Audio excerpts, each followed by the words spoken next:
Bonsoir à toutes, j'espère que vous allez bien.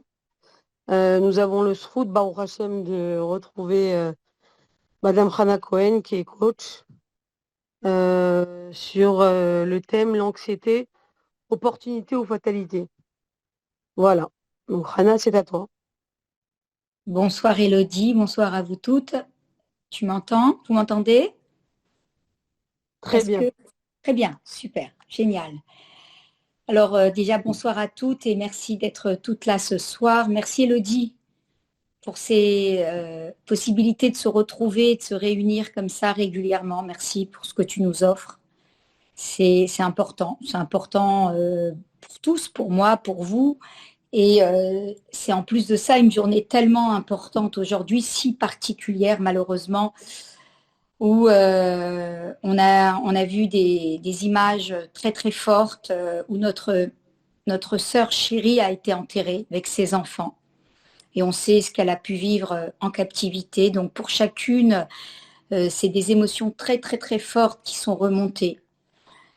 Et il est clair que si l'on ne draine pas tout cela, on va générer à l'intérieur de nous une grande surcharge, même si on pense que l'homme avance, hein, que des situations amènent une autre situation et que l'on peut arriver à vidanger les choses. Le cerveau il stocke beaucoup d'informations, mais ces informations ne sont pas toujours, j'ai envie de dire, écologiques pour le fonctionnement de l'homme. Et finalement, on crée des surcharges cognitives, des surcharges même au niveau du poids, jusqu'à même générer, eh bien, malheureusement, des maladies et souvent une grande détresse.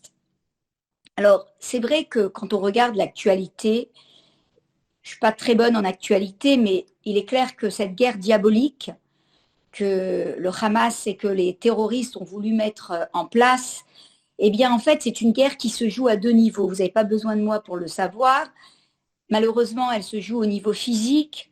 Hein, ce 7 octobre, ces massacres, ces gens qui sont encore otages dans ces tunnels, dans des conditions lamentables, nos soldats qui sont malheureusement partis très jeunes, pour beaucoup, et même moins jeunes, mais toutes ces personnes finalement que l'on a perdues, ça c'est la guerre physique. Mais il y a une guerre qui est encore plus sinueuse et qui en fait est latente à l'intérieur de chacune d'entre nous et de chacun d'entre nous, c'est cette guerre psychologique dans laquelle eh bien, ces personnes, je ne sais pas si on peut appeler ça des personnes, eh bien, on choisit d'opérer. Parce qu'ils savent qu'en réalité, au niveau de la guerre physique, eh bien, Israël a repris le contrôle et qu'ils ne vont pas pouvoir aller beaucoup plus loin. Mais il leur reste finalement cet atout important, eh bien, c'est comment nous atteindre au niveau du psyché. Et même si on se sent puissant, et même si on se sent avancé, et même si on a l'impression, mesdames, de faire le tri à l'intérieur de nous, il faut savoir qu'encore une fois, cette boîte crânienne, elle enregistre, elle garde, et finalement, ce qui n'a pas été trié, ou ce qui n'a pas été travaillé, eh bien, va rester installé à l'intérieur de nous en CDI et va jouer contre nous et plus pour nous. Donc, cet afflux d'actualité que l'on a, finalement, elle a un impact sur notre psyché, nous affaiblit cette structure interne de l'homme et malheureusement, eh bien, à la longue, génère de très gros dégâts. Alors, il est important de se dire, malheureusement, ils ont eu certains de nos corps, mais on ne doit pas leur offrir nos âmes, on ne doit pas leur offrir nos esprits. Et on sait qu'un esprit fatigué, un esprit fragilisé, eh bien, est très, très, très dommageable. Et souvent, on peut arriver même aller, on va dire, aller dans le contresens et lâcher notre émouna et lâcher notre confiance en Akadosh Baruch Hu. Même si on voit beaucoup de miracles, même si on sait que la main d'Akadosh Baruch Hu est là, l'afflux de cette actualité, j'ai envie de dire cette overdose de nouvelles qui sont si difficiles et qui nous impactent. Et même quand on se dit, on ne va pas cliquer, on n'y va pas, on n'écoute pas, eh bien c'est presque quelque chose qui est là à l'intérieur de nous et qui malheureusement petit à petit va développer ce qu'on appelle une conscience anxiogène. Et c'est là que finalement l'anxiété, doucement, petit pas par petit pas, va s'installer et va générer tout simplement de la tension et finalement un espèce de mal-être qu'on n'arrive pas à décrire. Alors c'est sûr qu'on va tous dire on est très mal avec ce que l'on vit, mais la question à se poser c'est qu'est-ce que l'on fait avec ce que l'on vit? Qu'est-ce que l'on en fait? Est-ce que l'on laisse en fait des états internes s'installer comme ça sans surveillance en se disant bon ça va aller, on va dépasser, on est confiant? Est-ce que ça c'est suffisant?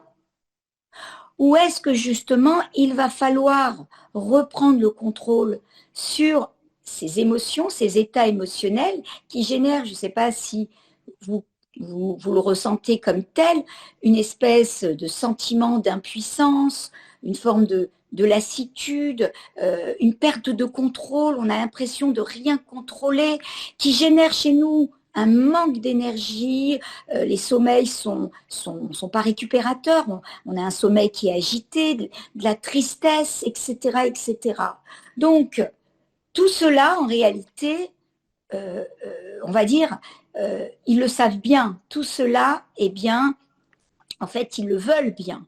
Donc, il est très important aujourd'hui d'en prendre conscience pour essayer justement de sortir de là, pour pouvoir, eh bien, avancer face à l'adversité et ne pas laisser installer en toile de fond, finalement, eh bien, des éléments qui sont perturbateurs.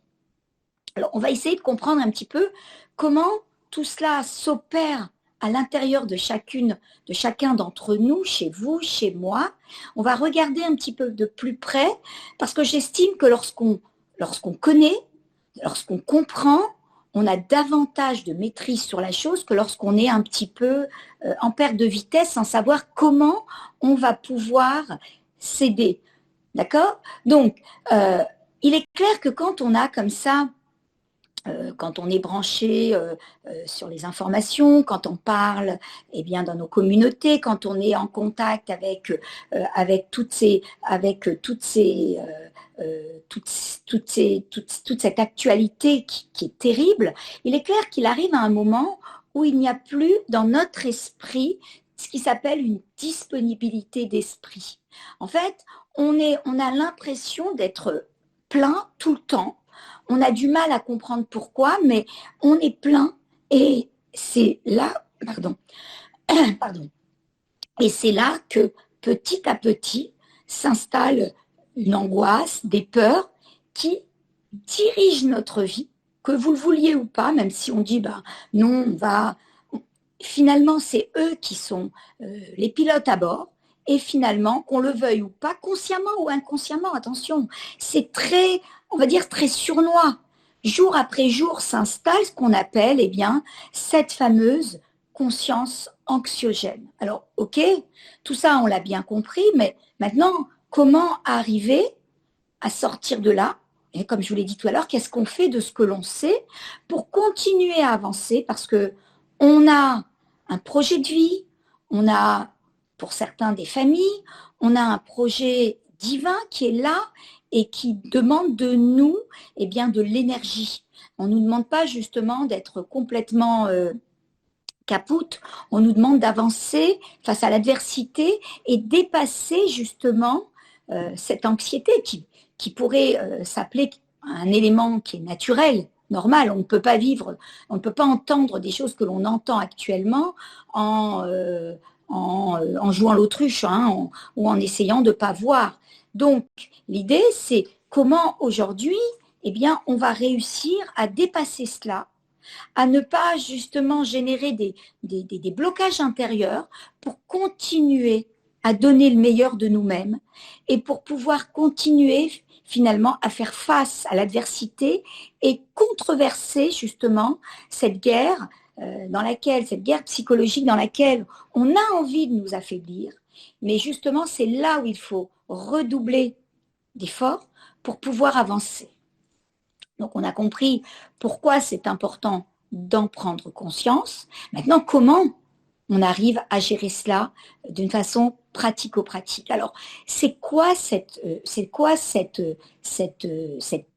conscience émotionnelle? C'est quoi exactement ces émotions qui s'installent à l'intérieur de nous, qu'on laisse installer sans surveillance et qui sont en fait le bocal de l'anxiété? Donc, si on comprend bien, quand on vit comme ça des peurs, de la tristesse, de la colère, on ne doit surtout pas les laisser comme ça sans surveillance en se disant que les choses vont passer.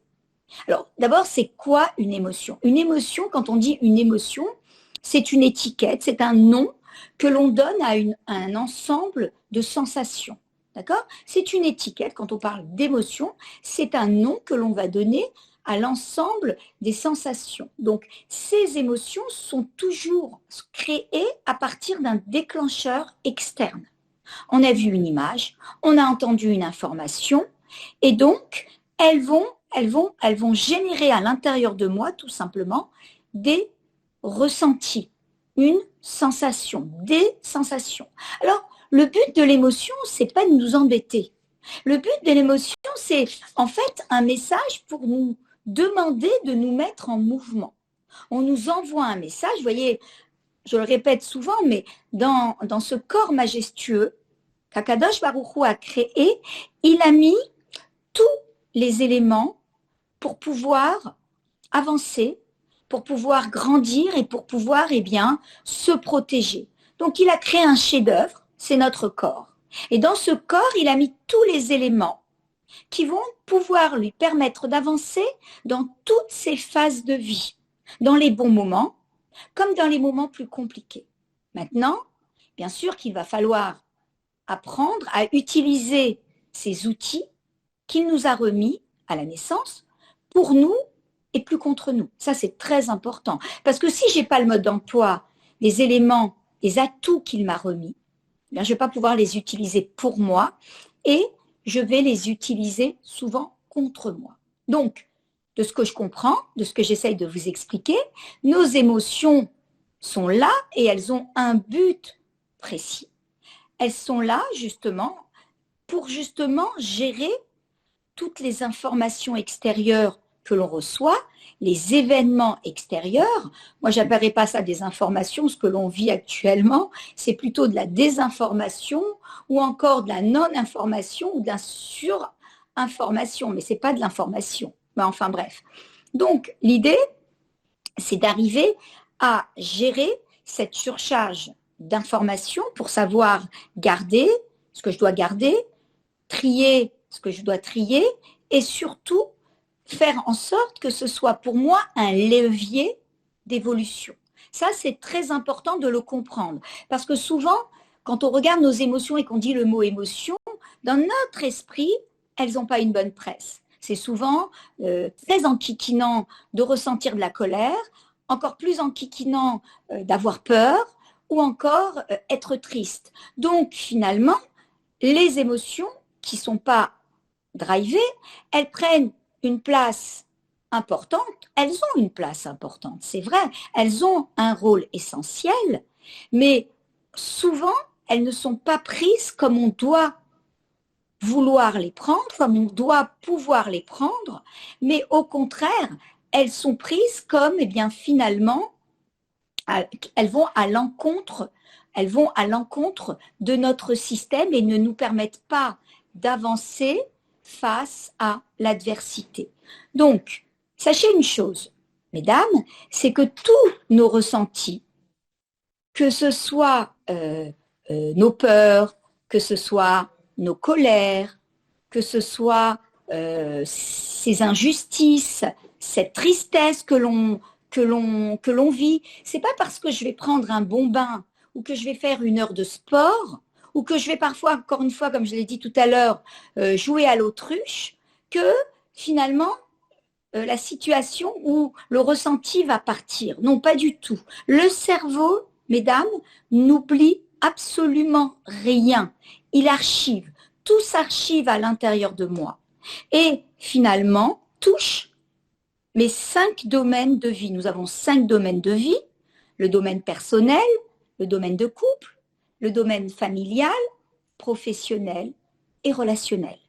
Donc, en fait, au lieu de fonctionner avec le meilleur de nous-mêmes, avec tous les atouts qu'Akadosh Baruch Hu nous a donnés, en laissant ça, ces états internes en CDI, sans contrôle, finalement, au lieu de fonctionner tout simplement avec le meilleur de moi-même, je fonctionne avec le pire de moi-même. Donc, vous voyez bien que c'est pas top, parce qu'il faut savoir que une émotion que l'on laisse sans surveillance, une émotion, ça dure quelques secondes.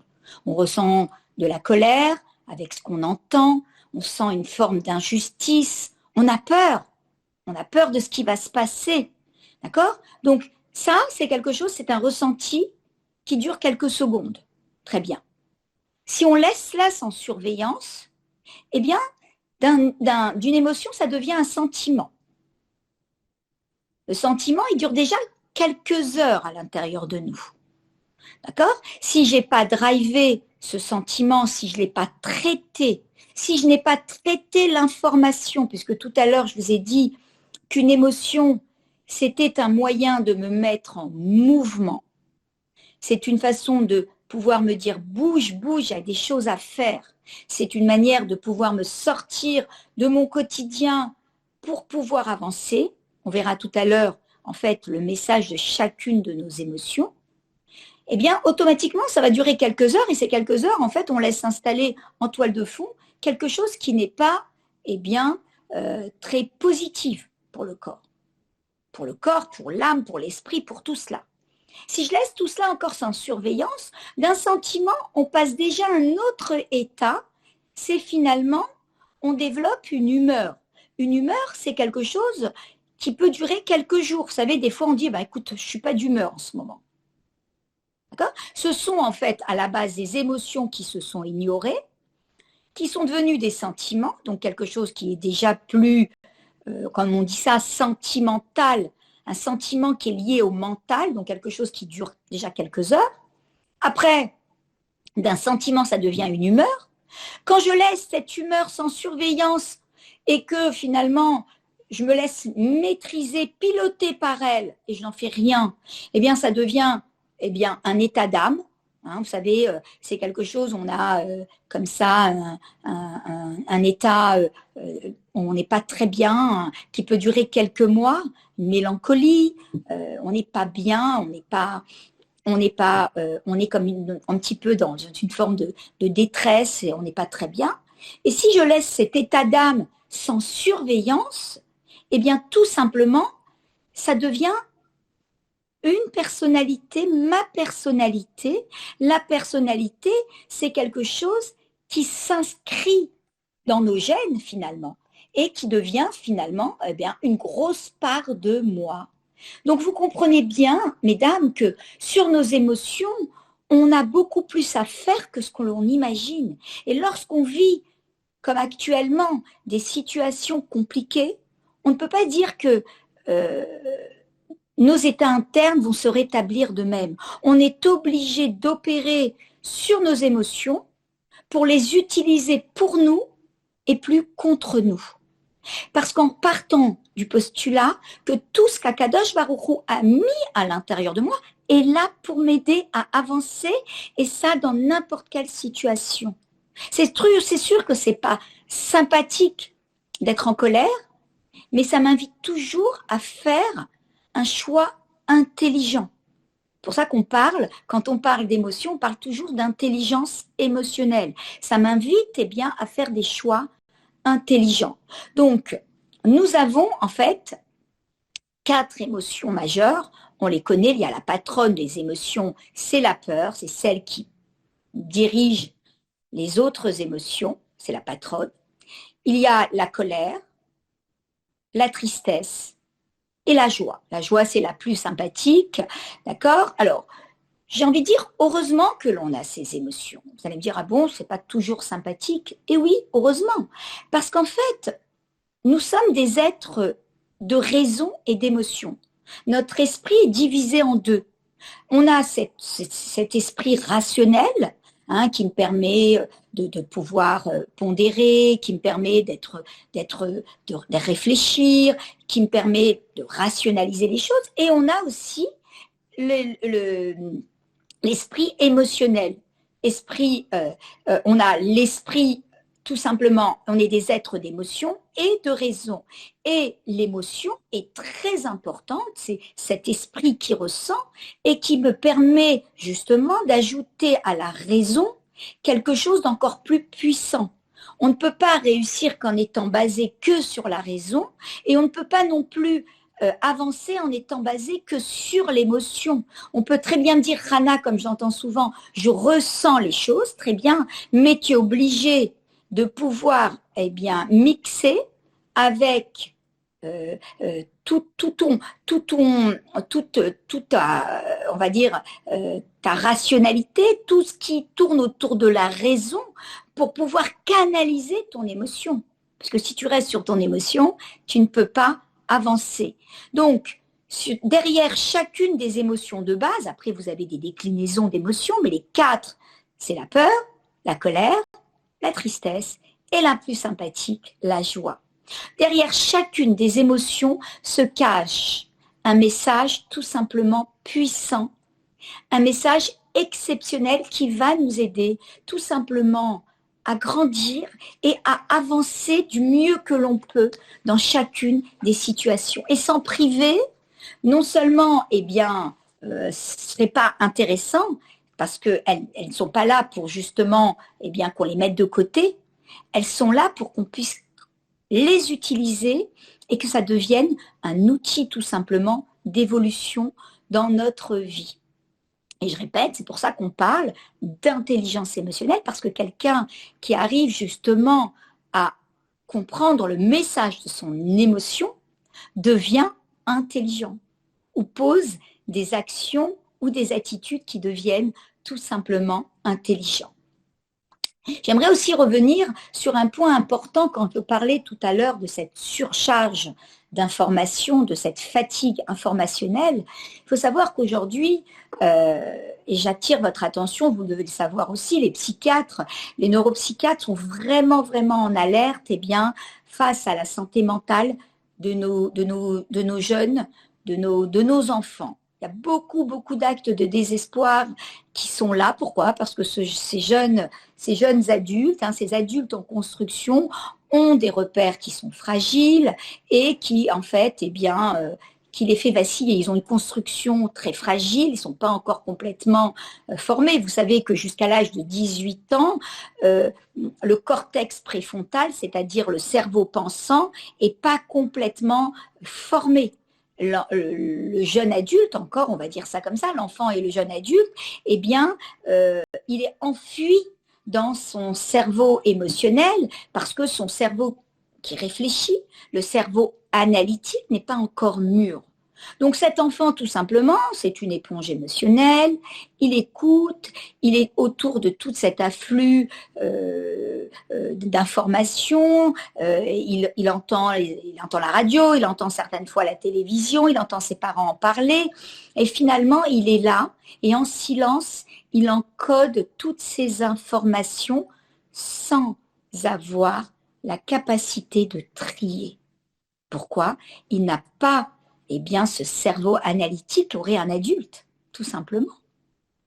Donc, il est clair que ça génère de gros problèmes. Alors, je suis bien placée pour le voir parce qu'à mon cabinet où je reçois des adolescents, des hommes, des femmes, il faut savoir que 70% de mon travail dans l'accompagnement, c'est vraiment la gestion tout simplement de l'anxiété et du stress. Bien sûr qu'on a d'autres problématiques, mais une grosse partie de ces personnes sont drivées par leurs émotions. elles sont incapables d'avancer et notre travail, c'est de pouvoir justement les aider à prendre conscience du trésor qu'elles ont à l'intérieur d'elles pour pouvoir les utiliser encore une fois pour elles et plus contre elles. Il faut quand même savoir qu'aujourd'hui, une grosse partie des maladies physiques sont reconnues, que ce soit les cancérologues, eh bien, les maladies physiques sont réellement dues à des émotions qui se sont ignorées, des émotions qu'on n'a pas voulu voir, des maladies psychologiques, une grande détresse psychologique. Donc, il est clair que de toutes les façons, à un moment donné, si tu t'occupes pas d'elles, elles vont s'occuper de toi. Donc, tu es obligé de pouvoir rentrer dans ce monde, même si parfois, ça nous semble compliqué, et pour pouvoir mieux y rentrer, pour mieux en sortir. Donc ça, j'ai voulu que vous preniez conscience, et on appelle ça de la conscience émotionnelle, avant de rentrer dans ce qu'on va parler de gestion émotionnelle. Parce que c'est important, si je comprends en fait pourquoi aujourd'hui je dois faire attention à mes états internes et je ne dois pas laisser mon anxiété s'installer en CDI en me disant c'est comme ça que je suis, je l'entends souvent, mais Rana, je suis quelqu'un d'anxieux. Je dis souvent, mais tu n'es pas né avec cette anxiété. Tu l'es devenu. Donc tout ce que tu as noué, tu peux le dénouer. Et tu ne peux pas avancer avec cette anxiété et répéter, mais je n'arrive pas à ça, ça se passe mal à la maison avec mes enfants, je n'arrive pas à communiquer avec tel, je n'arrive pas à me marier. Vous comprenez que ce fond anxieux est réellement un empêcheur de vie et finalement, au lieu d'être utilisé comme encore une fois un outil d'évolution, c'est quelque chose qui va à contre-courant. Donc, tout à l'heure, je vous disais que chacune des émotions a un message intéressant à nous passer. Par exemple, la peur. La peur, c'est quand on a peur, et je vous ai dit que la peur, c'était la patronne des émotions, elle sert à nous prévenir qu'il y a une situation inconnue qui est en train de se préparer, qu'il y a une situation nouvelle, un danger, et qu'il va falloir m'y préparer. Donc c'est top jusqu'à présent. Quand on a peur, par exemple, on a peur, on va prendre un exemple bénin, j'ai un examen, j'ai peur. Eh bien, c'est ma peur qui va m'amener justement à planifier mon examen pour arriver le plus, on va dire, le plus préparé à mon examen. Si je n'avais pas peur, j'arriverais les mains dans les poches à mon examen et tout simplement, je ne réussirais pas mon examen. Donc, vous voyez bien que c'est la peur, à l'origine, c'est la peur qui génère chez moi un mouvement qui m'invite à sortir de ma zone de confort pour me dire, hé, dans 2 semaines, tu as un examen. Donc, tu dois t'y préparer. Vous voyez? Donc, derrière la peur, il y a toujours, même si la peur n'est pas sympathique, et même si c'est vrai qu'elle nous affaiblit, parce que quand on a peur, on est réellement dans notre dimension archaïque, on dit que c'est le cerveau le plus archaïque, là où se loge la peur, c'est le cerveau reptilien. Et que fait un reptile quand il a peur?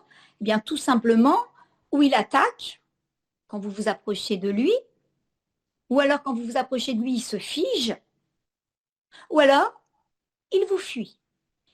Vous comprenez que l'attaque, le figement ou la fuite, ce ne sont pas des attitudes proactives, ce sont des attitudes réactives. Et ce n'est pas avec ces 3 attitudes qu'on va trouver tout simplement la solution. Donc, il est clair que derrière cette émotion, il y a un besoin psychologique qui est là. D'ailleurs, derrière chacune des émotions, les 4 émotions de base, il y a toujours des besoins psychologiques qui sont là et qui attendent d'être nourris. Et quand on sait justement accueillir nos émotions, on sait aussi écouter le besoin qui va avec et automatiquement, on va pouvoir se mettre en mouvement de façon écologique pour pouvoir arriver à dépasser la situation. Et ça, c'est extraordinaire. Donc, je vous disais que derrière la peur, il y a un besoin.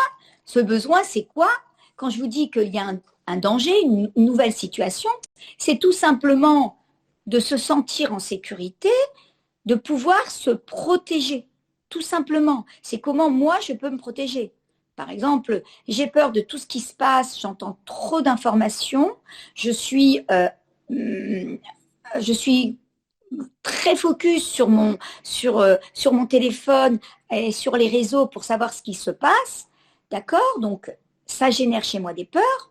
Mon besoin, c'est quoi? C'est de pouvoir retrouver une forme de sérénité, de sécurité intérieure pour pouvoir continuer à avancer. Parce que c'est pas parce que je vais rester dans mes peurs que je vais pouvoir aider en quelque soit. Au contraire, je l'ai dit tout à l'heure en introduction, je vais affaiblir ma structure. Et là, c'est pas bon avant, donc c'est pas bon après. Donc ça, c'est très important. On a besoin justement de lutter contre cette désinformation et on doit continuer à être fort pour avancer dans ce chemin majestueux, dans ce rôle, dans ce projet divin dans lequel on est lancé et qui doit faire venir Machiach. Donc on est obligé d'avancer. On ne peut pas être figé ou fuir le problème, on doit avancer. Donc qu'est-ce que l'on va faire? Déjà, on va se poser la question là, mais qu'est-ce que je ressens? C'est se poser des questions qu'on n'a pas l'habitude de poser. Pourquoi? Parce qu'une émotion qui est accueillie, une émotion qui est reconnue, elle a beaucoup moins de force. Donc vous voyez, quand vous vous sentez comme ça, prise, je sais pas, la boule à la gorge ou inquiète, ou être dans un désarroi, posez-vous la question, mais qu'est-ce que je ressens? Ok, on parlait de la peur, je ressens de la peur. Je l'accepte, c'est à moi. Donc déjà, vous n'êtes pas dans le déni, à dire non, mais ça va aller, je vais prendre un petit café avec un petit morceau de gâteau et tout va aller. Non, non, non. Une émotion qui n'est pas traitée s'installe en CDI et une peur amène une autre peur et une peur amène une autre peur. Vous savez, je reçois à mon cabinet des personnes qui aujourd'hui, en laissant ces peurs s'installer, ont même peur de descendre, aller acheter une baguette de pain. Ce n'est pas des histoires, c'est des choses que je vis régulièrement. Donc, il ne faut pas penser que la peur s'étiole comme ça. Il faut vraiment l'accueillir, lui donner sa place parce qu'elle a un rôle, on a dit un rôle important, nous informer d'une situation pour nous aider à nous mettre en mouvement. Quand on commence à avoir de la peur, c'est qu'on est en train de me dire « Attention, Hana, tu es rempli, ton cerveau est plein d'informations, il n'y a plus de disponibilité d'esprit, il va falloir faire un stop. Il va falloir prendre soin de toi. Il va falloir travailler le fait de ne pas appuyer sur ce bouton pour être encore arrosé d'informations qui sont toxiques et qui jouent contre toi. C'est pas que je nie la situation, c'est pas que je me désengage de qui que ce soit ou de quoi que ce soit, mais j'ai besoin de me préserver pour tout simplement continuer à avancer, faire avancer ma famille, tirer ma famille vers le haut. On doit continuer à avancer, on doit avancer. Nous sommes ce peuple d'espoir et on doit continuer justement à s'irradier de cet espoir. Pour cela, on est tenu de pouvoir gérer ce qui se passe, c'est ce que je laisse à l'intérieur de cette boîte crânienne. Donc, dès que l'on sent que l'on est comme ça et prise de peur, c'est tout de suite se poser la question et à voix haute, qu'est-ce que je ressens? Et nommer ce que l'on ressent. Je ressens là de la peur, j'ai peur. Je ressens de la peur et je l'accepte parce que vous le savez, tout ce qui s'exprime ne s'imprime plus, ne s'imprime pas. Sinon, je vais développer à l'intérieur de moi une collection de timbres avec plein de dossiers comme ça ouverts, comme si j'avais ma table de salle à manger, là, vous voyez, là où je suis assise, avec plein de dossiers ouverts qui attendent comme ça d'être traités. Donc, je reviens, qu'est-ce que je ressens? Je ressens de la peur, je l'accepte, c'est à moi. Et vous allez voir, ne me croyez pas, mais faites-le. Vous allez voir que bizarrement, en accueillant cette émotion, déjà vous vous sentez mieux. En la nommant, en l'accueillant et en n'essayant pas de la nier, en disant non, il ne faut pas que j'ai peur, c'est pas bien, j'ai les enfants à m'occuper, eh bien automatiquement elle a beaucoup moins de force. Donc osez nommer justement, osez fragiliser cette émotion. Alors, vous pouvez le faire avec tout simplement votre langage verbal. Vous n'avez pas envie de parler, vous avez envie d'écrire, écrivez. Encore une fois, tout ce qui s'exprime ne s'imprime pas. Et dès que l'on a justement, on a nommé cette peur, c'est tout de suite, fragiliser l'émotion en disant, ok, j'ai peur. De quoi j'ai peur? J'ai peur de ça. Et je nomme de quoi j'ai peur. J'ai peur de ça. J'ai peur que, eh bien, la situation s'envenime. J'ai peur que, eh bien, il y ait encore ça, ça, ça. J'ai peur de cette montée d'antisémitisme. J'ai peur pour mes enfants. J'ai peur, j'ai peur, j'ai peur, j'ai peur. Très bien. Je nomme de quoi j'ai peur. D'accord?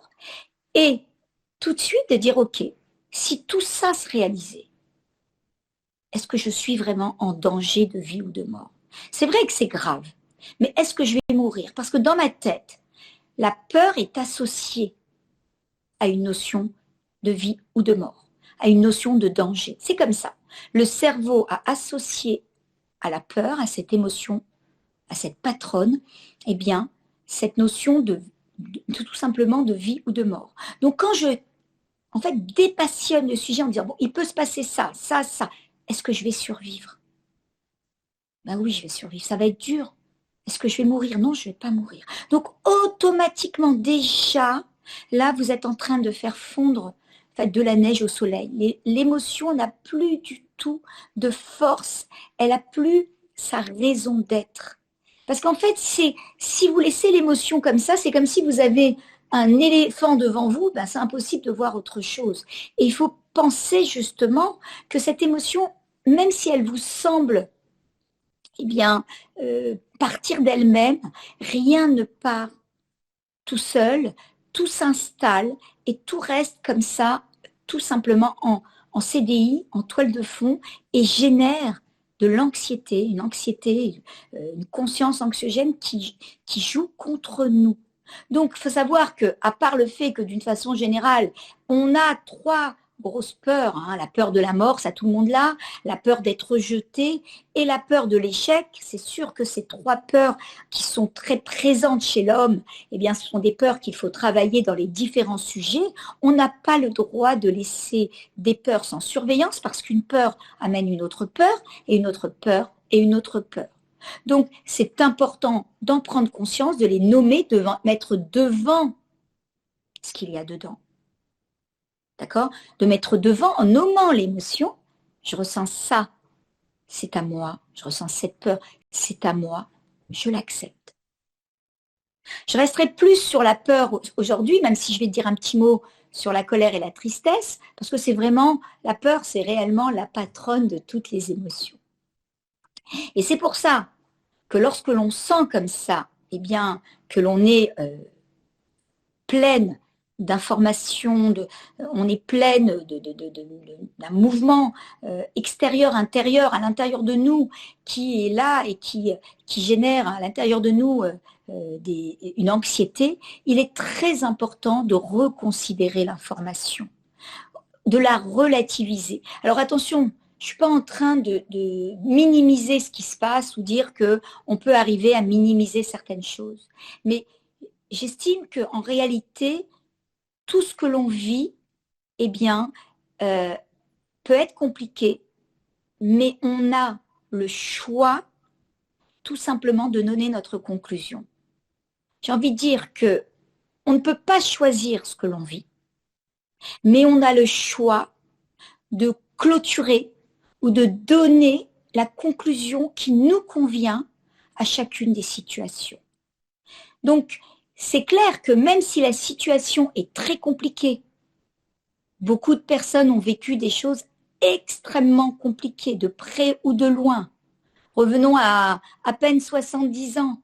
Les personnes qui sont sorties eh bien, de la Shoah ont choisi de se reconstruire. Certains ont choisi de ne pas parler, bon, ça a été leur choix. Et chacun a choisi de donner leur propre conclusion. Et c'est devenu leur moteur de vie.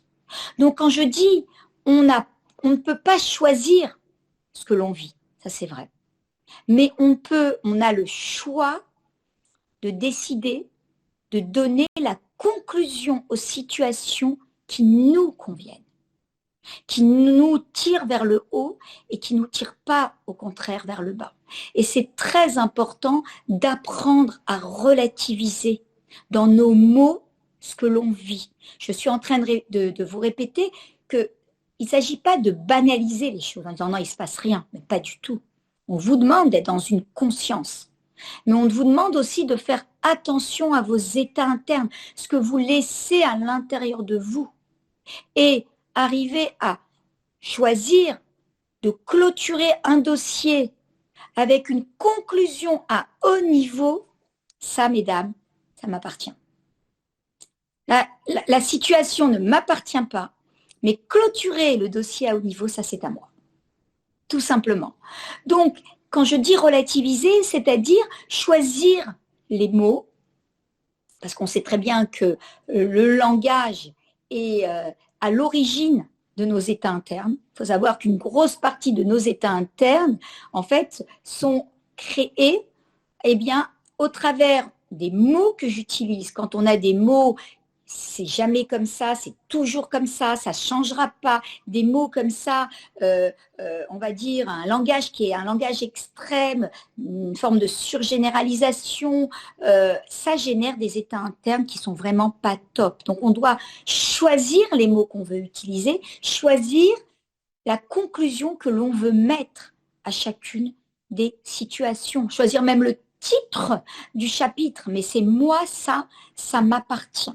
Et donc, tout est une question de conclusion. Donc, c'est très important dans des moments compliqués comme ça, de pouvoir, eh bien, choisir d'utiliser des mots, eh bien, qui vont me permettre de baisser le son, tout simplement, de mes états internes.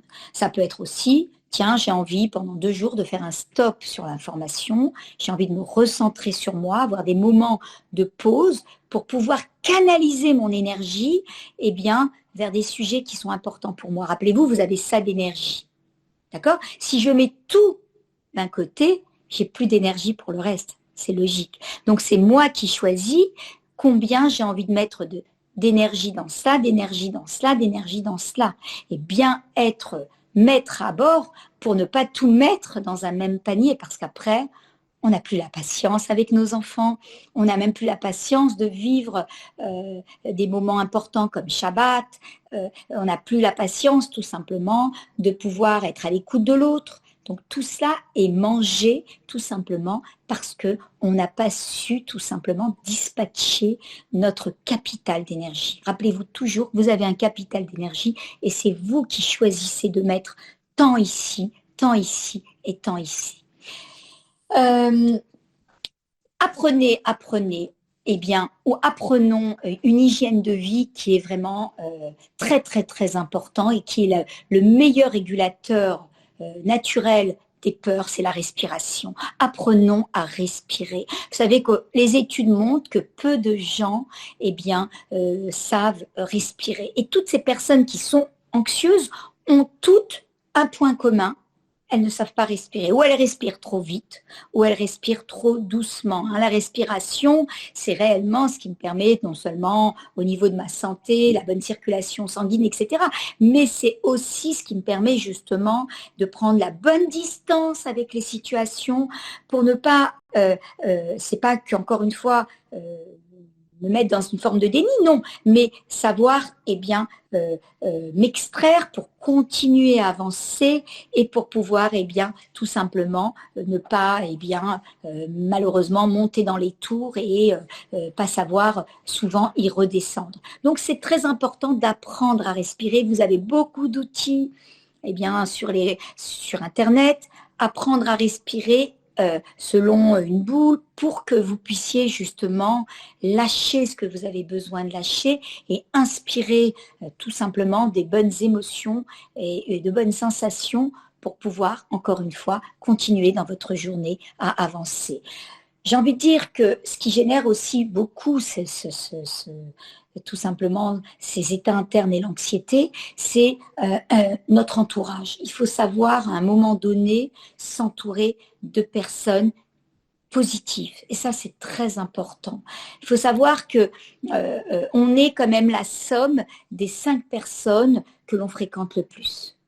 Donc, il est très important de choisir et ne pas avoir peur, tout simplement de mettre fin à une relation si cette relation, je dis souvent, elle a des effets toxiques. Si c'est pas bon pour moi, vous avez des gens autour de vous, eh bien, qui ne vous donnent pas, eh bien, qui ne vous tirent pas vers le haut. Et quand vous les rencontrez ou quand vous parlez, vous êtes complètement par terre. C'est savoir les identifier et savoir s'en séparer. Je pense que d'une façon générale, de la même façon que la positivité est très contagieuse, l'anxiété, c'est quelque chose qui se passe également. Donc, on est obligé, encore une fois, de savoir avec qui j'ai envie d'avancer et quel type d'entourage j'ai. Est-ce que cet entourage me tire vers le haut ou me tire vers le bas? Alors, vous allez me dire que certaines fois, ce sont des personnes proches de ma famille, c'est possible. Eh bien, je peux choisir dans ce non-choix de faire mon choix. Je répète, je peux choisir dans ce non-choix de faire mon choix. C'est-à-dire, c'est clair que ce sont des gens que je dois fréquenter, mais c'est moi qui va faire mon choix, combien, quand, à quel moment, de quelle façon. Donc, je vais quand même rester en maîtrise, même si ce sont des personnes que je dois rencontrer, je vais faire le choix de les rencontrer à ma façon, à ma sauce. Et c'est moi qui vais décider à quel moment, quand et comment. Travaillez de plus en plus votre posture. La posture aide énormément. Il faut savoir que la posture envoie directement un message au cerveau. C'est comme ça que j'ai envie de me sentir. Donc automatiquement, on switch d'un état interne qui n'est pas sympathique en se rehaussant à un état interne beaucoup plus écologique. Travaillons notre posture. Vous savez, le corps agit vite et on peut très vite passer d'une émotion négative à une émotion très, très positive. Il envoie tout de suite le corps un message à ce cerveau et très, très vite, eh bien, on est en train de lui dire comment on a envie de se sentir. Ça, c'est un petit peu pour la peur. Quelques petits outils, c'est sûr que, eh bien, il faut le travailler. Et aujourd'hui, vous avez beaucoup de manuels, beaucoup d'outils à votre portée et même éventuellement apprendre ou alors se faire accompagner pour pouvoir justement, eh bien, faire de cette anxiété finalement une opportunité de vie pour pouvoir grandir. Je vais parler maintenant de la deuxième émotion qui est la colère. La colère, c'est quoi? C'est le message. On a parlé de message et de besoin, n'est-ce pas? Donc on revient à la colère. La deuxième émotion, eh bien la colère, en fait, c'est quelqu'un qui a été trop loin, qui a un petit peu gangréné mon terrain, qui a touché des valeurs importantes pour moi, d'accord, qui a touché des règles qui sont importantes pour moi. Et eh bien, le besoin, c'est que j'ai besoin de me faire respecter et de savoir poser des limites à l'autre. À quoi je dis oui, à quoi je dis non. Jusqu'où tu peux aller, jusqu'où tu dois t'arrêter. Donc en fait, le besoin, c'est un besoin d'affirmation de soi, c'est un besoin de pouvoir retrouver une espèce de pouvoir et savoir dire à l'autre, et stop, jusque-là, ok. Après ça, c'est plus ok. Donc, la colère, c'est cela. C'est tu as été trop loin. Il va falloir que je le signifie. Donc, il va falloir développer ce qu'on appelle une forme d'affirmation de soi. Vous savez, quand on dit souvent j'ai les boules, en fait, c'est qu'on n'a pas pu exprimer ce qu'on aurait voulu exprimer à l'autre. Ça aussi, c'est un état interne très compliqué. Hein. Des fois, on sent comme ça une forme d'injustice et on n'a pas pu dire les choses et on garde ça à l'intérieur de nous, on rumine, hein, comme une vache, on est là, ça monte, ça descend. Il faut savoir encore que tout cela, tous ces états internes ne font pas du bien au corps. On est obligé de les dégager pour pouvoir avancer et on a besoin d'entendre ce que l'émotion veut me passer comme message. D'accord? Dans ce corps, tout est là, je le répète, pour qu'on avance. Donc, mon émotion a quelque chose à me dire. Donc, en fait, l'émotion est là pour me dire, Rana, il va falloir que tu lui dises, que tu saches mettre des limites et que tu dises à l'autre jusqu'où il peut aller, jusqu'où il peut rentrer dans ton territoire et à quoi tu dis oui, à quoi tu dis non. Donc pour cela, il est clair qu'il va falloir encore une fois nommer l'émotion. Hein. Qu'est-ce que je ressens là? On était à table, ça s'est mal passé. Qu'est-ce que je ressens? Mais je ressens de la colère. Je ressens de l'injustice et je la nomme de la même façon que la peur. Je l'accepte, c'est à moi. Donc déjà, quand on est déjà dans cela, dans cette forme d'acceptation, eh bien déjà, encore une fois, l'émotion, elle est beaucoup moins forte. On a l'impression de retrouver une espèce de maîtrise. Maintenant, on va essayer de repérer la règle qui a été touchée, la règle qui était importante pour moi qui a été touchée. Et on va essayer d'exprimer à voix haute qu'est-ce que j'aurais aimé à la place.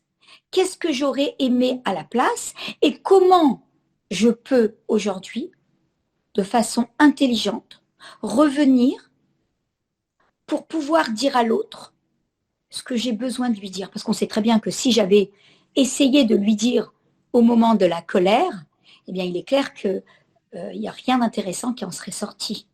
Et ça n'aurait pas créé un pont avec l'autre, ça aurait créé un mur. Donc le message n'aurait pas été, n'aurait pas en fait, eh bien, ne serait pas arrivé à bon port. Donc l'idée, c'est que moi, je veux que l'autre prenne conscience qu'il va trop loin. Et pour cela, il faut que dans ma tête, je sois claire avec qu'est-ce qui a été touché, quelle a été la règle qui a été violée, qui est très importante pour moi et sur laquelle je dois me signifier. Et après, essayer justement d'abord de voir, peut-être, est-ce qu'elle est vraiment d'actualité, cette règle? Peut-être que c'était une règle qui était très importante pour moi quand j'étais plus jeune. Je suis sûre que cette question, elle est importante parce que des fois, on s'imagine qu'on a plein de règles, plein de valeurs, des sujets qui sont importants, qui génèrent notre vie, mais finalement, quand on se pose la question, on se rend compte qu'elles ne sont plus si importantes que ça. Donc, se poser la question, est-ce que cette règle est d'actualité? Oui, non. C'est-à-dire, en se posant de bonnes questions, on a de bonnes réponses. Quelqu'un qui veut avancer est obligé de se poser des questions. D'ailleurs, on dit souvent que les personnes qui n'avancent pas dans leur vie, ils sont en rupture avec le questionnement. Ils ne cherchent pas du tout à se questionner.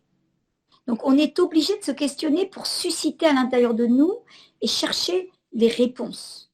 On pose des questions, hop, ça travaille, même si ça n'a pas l'impression, et vous verrez que vous trouvez les réponses.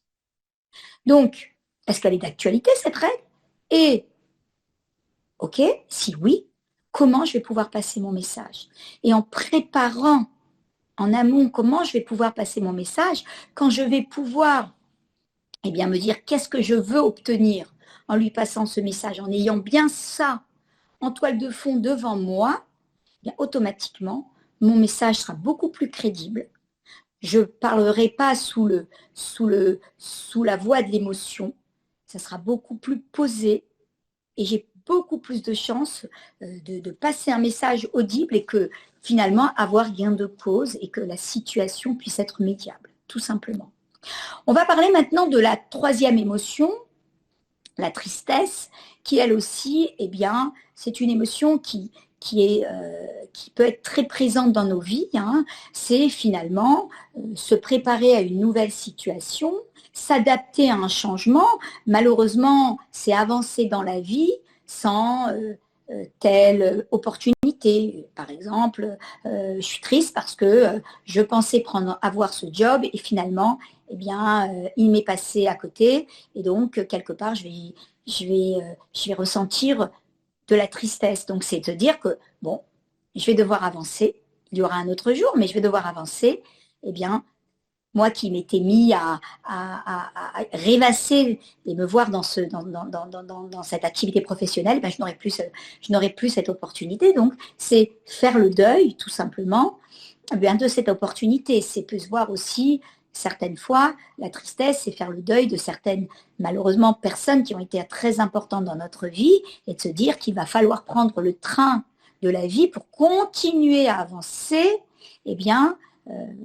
sans ces personnes physiques, peut-être différemment, les sentir et les ressentir différemment, mais se permettre en tous les cas de prendre le train de la vie pour pouvoir avancer. C'est pour ça que la Torah nous donne un temps de deuil, et sorti de ce deuil, tout simplement, je dois choisir d'avancer. Donc, c'est justement, encore une fois, accueillir l'émotion, c'est-à-dire qu'est-ce que je ressens, nommer l'émotion, je ressens de la tristesse, c'est à moi, je l'accepte. Déjà, encore une fois, l'émotion se sent reconnue. Le pire pour une émotion, c'est quand on la base. Dès qu'elle se sent reconnue, elle est déjà beaucoup moins forte. Parce que rappelez-vous, une émotion, c'est un message action. C'est un message pour agir. Donc, dès qu'elle est entendue, et que finalement on la considère, elle peut très bien choisir de partir. Donc là, on va déjà comprendre que, comme toutes les émotions, elle a un rôle utile, même la tristesse, même si dans la Torah, il est écrit « Ivdu et Hashem besimcha », mais même la tristesse a un rôle important. On a le droit d'être triste, mais on n'a pas le droit d'y rester. Mais on a le droit d'être triste. Donc c'est important justement de comprendre que même la tristesse est une émotion qui est utile. Et là, on va essayer de travailler ce qui s'appelle la courbe du deuil et essayer de passer les étapes eh bien, des émotions pour arriver justement à, on va dire, à une espèce de reconnexion à la vie, une reconnexion pour pouvoir remonter dans un espèce d'accomplissement de soi, une espèce de sérénité. Il va falloir passer les étapes, les accepter, d'accord? Savoir que pleurer, c'est important. Savoir aussi que dans le deuil, il peut y avoir de la peur. Quel va être mon lendemain sans cette personne? Donc, passer toutes ces émotions qu'on appelle la courbe du deuil, on ne va pas en parler, on va dire, actuellement parce que ça serait trop long, pour pouvoir arriver à une espèce de reconnexion à soi, de pouvoir justement reconsidérer les choses à l'intérieur, une fois qu'on a passé toutes ces étapes émotionnelles, pour pouvoir arriver à, eh bien, à un nouveau sens, parce que c'est ça qu'il va devoir mettre en place quand on a comme ça une perte, eh bien, le sens nous donne une espèce de projection et nous permet d'avancer et nous focalise sur de nouveaux projets et ça nous permet de reprendre tout simplement le train de la vie. D'accord? Le sens est très important, cette projection. Et ça, c'est quelque chose que l'on travaille justement quand on a besoin de pouvoir cuver une tristesse ou une espèce de désespoir intérieur, c'est redonner du sens tout simplement à la vie, redonner du sens au sens pour pouvoir s'autoriser à avancer. Donc vous voyez bien que quand on sait utiliser eh bien, ces émotions qu'Akadosh Baruch Hu nous a données, ça ne peut être qu'un moyen eh bien, d'évoluer. Et surtout ne pas chercher à les faire taire ou à les inhiber. On irait à contre-courant.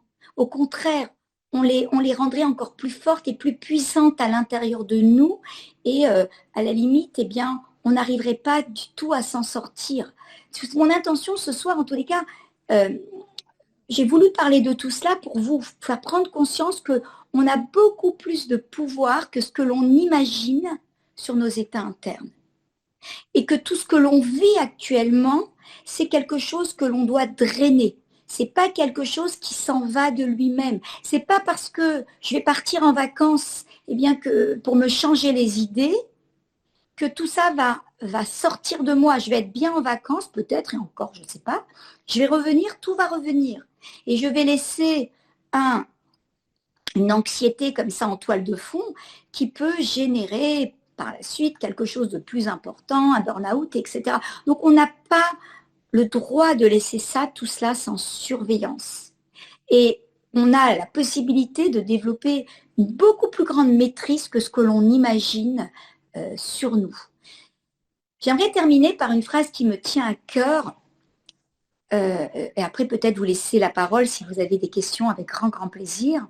C'est ne jamais laisser l'environnement, c'est une phrase que j'aime beaucoup, que je répète souvent dans mes conférences ou au travers des séances que je donne, ne jamais laisser l'environnement, les situations désagréables, l'information, nos états internes, nos familles, eh bien définir qui je suis et qui j'ai envie de devenir. Je répète, ne jamais laisser l'environnement, que ce soit l'information, que ce soit nos états internes, définir qui je suis et qui je veux devenir. Quand on dit « je suis angoissée, je suis une angoissée chronique », excusez-moi, mais ça ne veut rien dire. Pour moi, ça ne veut absolument rien dire. Ça veut dire tout simplement que tu laisses tout cela sans surveillance et que tu as décidé de donner la conclusion comme quoi je ne peux rien faire. Non, je pense que tout ce qu'on a installé, on peut le désinstaller. Pourquoi? Parce que c'est nous qui restons le pilote à bord. C'est nous qui restons le pilote à bord. Et ça, c'est très important. Rien n'est là, rien dans ce corps majestueux. Akadosh Baruch Hu n'a rien mis qui soit là pour nous gâcher la vie. Il a mis des outils essentiels pour nous permettre d'avancer. Donc, c'est important de les utiliser pour nous et plus contre nous. Donc, en tous les cas, je vous souhaite d'avancer. Je vous souhaite d'avancer malgré l'adversité. C'est ça notre plus grande force aujourd'hui.